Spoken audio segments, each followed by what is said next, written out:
Round of applause for Æternity. We're going to have a talk about functional programming and smart contracts. Thank you. So, first question, who has heard about Æternity before here? Do you have some experience with it or just heard about it? Or how much do you know about it roughly? Much experience. A little bit. Looking forward to the talk. So. Okay, cool. Okay. So maybe about me. My name is Philipp Piwowarsky. I'm a blockchain specialist and working with Æternity for a very long time now, since 2017. And I'm a founder of a Munich-based software consultancy, and we are currently a grantee of the Æternity Foundation. That's why I'm presenting today. So I will start off with a quick introduction about what Æternity is and why I'm giving this talk for the audience here. So Æternity is a blockchain. It's written from scratch in Erlang. It launched its mainnet in 2018, and there were a few decisions taken or problems that we see at the time to fix for a new blockchain.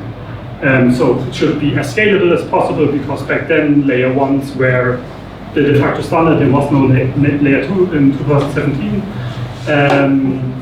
It should be very usable and user-friendly, so also safe on a user experience factor. It should be as efficient as possible. Of course, it comes with scalability as well. And the smart contract should be as secure as possible. And we chose a different consensus algorithm. So we choose Bitcoin proof of work, but with the NG, so next generation version that was proposed by Emin Günzira at Cornell University. They made a pull request for Bitcoin basically, but it was never accepted. More like a proof of concept for the Bitcoin integration, but we chose to adopt it for Æternity to have scalability on layer 1. And what it does, the proof of work works for leader election, and then every 3 seconds the leader just mints a block that's signed, and that includes a lot of transactions. So we have a 3-second transaction time for on-chain and 100 transactions or 116 transactions a second on-chain.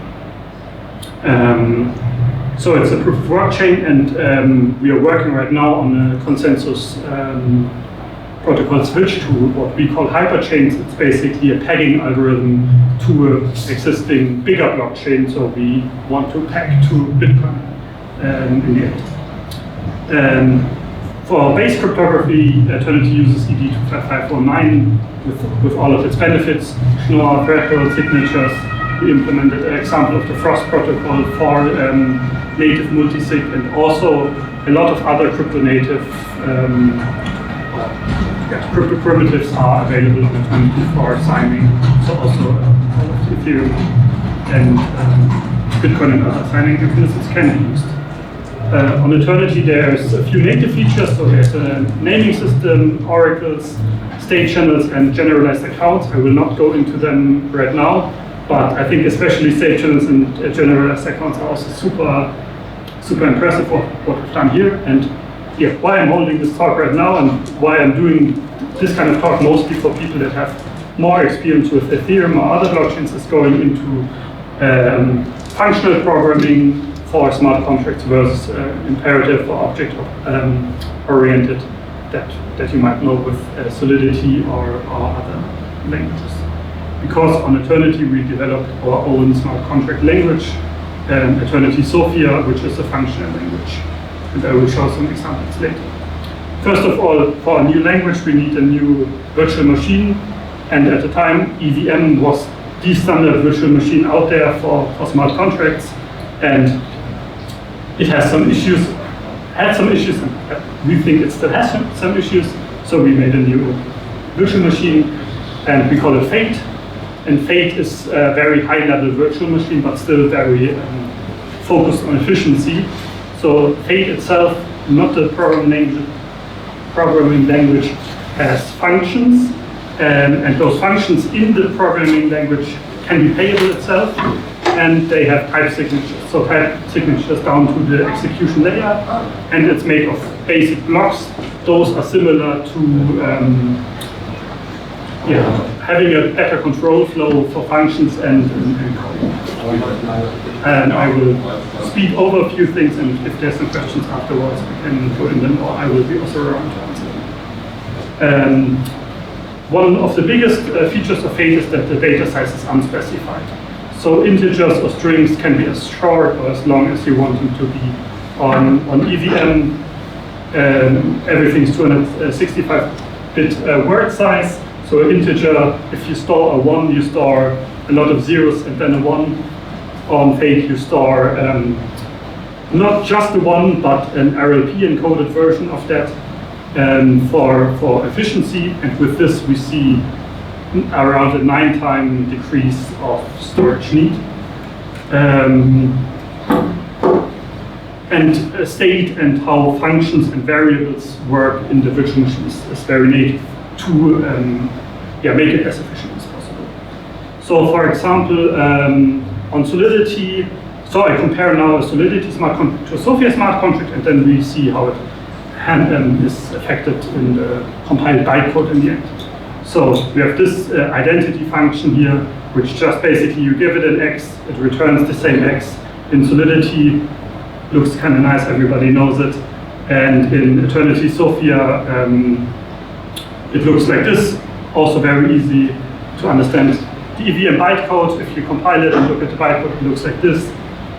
Probably not very well readable, a lot of code. And on Fate, it's this, and you already see from the amount of text here. First of all, the Fate version is readable to a human. So if you go into the compiler and have to debug something because you don't know what the compiler has done, or you make something very complicated and want to optimize it, it is actually readable, and it's a lot less bytes in size. So the conclusion of that is the virtual machine is a lot safer than EVM. It has types down to the execution level, which makes it safer also when calling a remote contract, because you cannot exchange bits and bytes where you don't intend to. The native types are structured well, and integers and other data types have an arbitrary size. So there's also no over or underflows happening. You don't need a safe math library. Okay, nowadays it's included in EVM, back then it wasn't. And benchmarking or conclusion is our code or Fate code is 9 times smaller. You notice this when you're deploying new contracts to on-chain. You don't need to store so many bytes. When calling them, those don't have to be loaded, so the execution is also more efficient. And the execution itself can be a lot faster than EVM. In some benchmarks, it's similar speed. In some benchmarks, it's up to 3 times faster. And all of this means it's cheaper in the end to have Fate or Sophia smart contracts. And the same thing for call data. If you call those contracts, you have to pass your call data in an encoded form, and after the encoding that we use, the data is a lot smaller or more efficient. So the language follows the same design principles as the virtual machine. It should be very safe. It should be efficient. It should be also cheap. And one of the biggest criteria at the time was it should be easy to get right. At the time, 2017, 2018, there were a lot of hacks in Solidity smart contracts going on because developers made mistakes.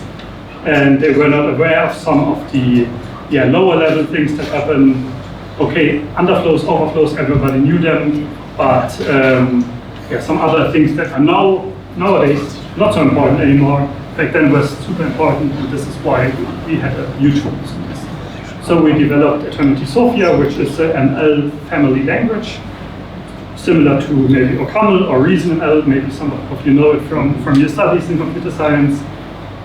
Of course, it's Turing complete. It was specifically developed for smart contracts in Eternity, and it has a very restricted mutable state and very safe execution environment. So here you see a very short example of it. The code is very nice, very readable. So the few things that are different is on Solidity, you just define your state as you go, and this leads people to make mistakes. One of the core design principles that is different in our language is that you have to predefine your state, and then you can only mutate those state variables very explicitly. So you have to initialize, or you set your state with a type. So our state is integer to address, a mapping, or we can have our state as just an integer and store that, or a mapping directly, so record basically. And to update our state, we have to use a specific keyword, and the stateful modifier in our function to actually set the state, so we cannot do it by mistake. It always has to be explicit using the put keyword. And data cannot be undefined. Most of you know it from strongly typed languages or from functional languages. You have to use a maybe type or an option data type in order to have something undefined, and then you have to specifically check for is it defined or is it not defined when you want to use it. Here in our example, we have our state is an optional address, so we can initialize it with none, so it's basically undefined. But then when we want to define it, we have to define it as some, and we cannot just override it. And then when we later on want to use it, we have to pattern match for it or check for it. One other thing that we can do natively in our language is nested data structures. In Solidity, you can do one layer of mappings only, and for us it's unlimited, and there's very nice syntax to access those nested maps. So there's, for example, here I have my transfers, which is mapping of address to address of integer, and then when I want to register a transfer, we have this. Yeah, right now it looks a bit convoluted, but if you go into it, you have these incremental and one-line updates for those nested data structures. And of course, with these strongly typed languages, you might know it comes the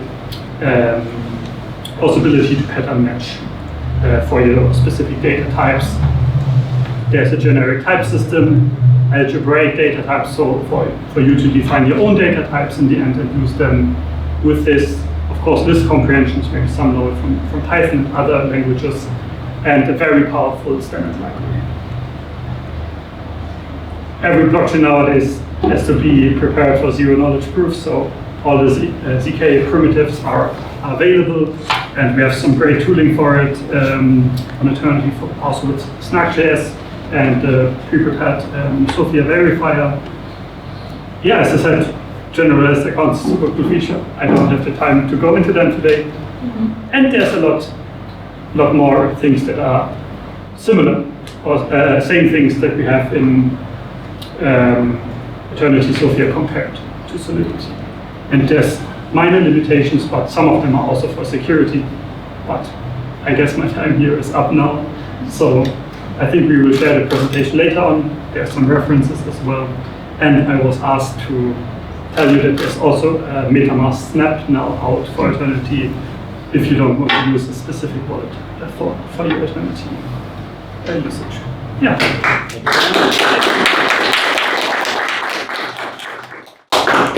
Do we have time for one question, or? We do. Does anyone have a question?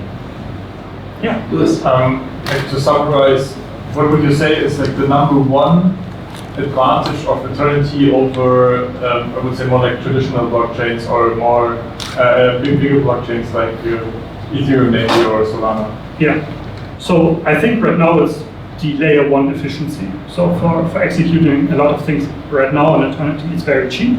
And when we launch the Hyperchain Consensus, it will also be very cheap at similar scales that those big blockchains have. Okay. Thank you. Perfect. And as a memento, please accept this from the TUM Blockchain Club. Awesome. Thank you so much. Thank you very much. Perfect.